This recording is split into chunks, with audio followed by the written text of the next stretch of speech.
ভাই? হ্যাঁ দোস্ত। আরে আমরা তো ওই যে পয়লা বৈশাখের অনুষ্ঠান নেওয়া লাগছে না, অনেক পন্তালাত ফিলবেন লাগছে, খাইলাম, এখন ঠান্ডা ঠান্ডা খাওয়ার দরকার। হ্যাঁ দোস্ত, আমার তো খাওয়া ভালো হয়েছে। পান্তা খাইলাম, শাক সবজি সব খাইলাম পহেলা বৈশাখের, কিন্তু পেটও পাক মারছে দোস্ত। আমি ঠান্ডা খাই। আমার পায়খানার চাপ বেশি দোস্ত। দেখ, আমি পায়খানা করে আসি দোস্ত।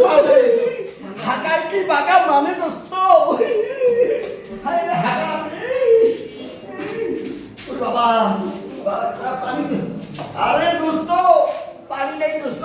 বাবারি বাবা, হাগা বাড়াইছে রে। আরে এটা তো খাওয়ার জন্য নিয়ে আসি। আরে দোস্ত, তুমি পানি দাও তো আমার। হ্যাঁ? আরে খাওয়া পরে আগে শুষমু আমি। তোমার কি টেহা দিয়ে কিনি না? আরে দোস্ত, আমার হাগা বাড়াইছে, আগে শুষমু আমি। খাওয়াটা বাদ দেন তো। আরে বাবা, হাগাই কি বাগা মানে দোস্ত?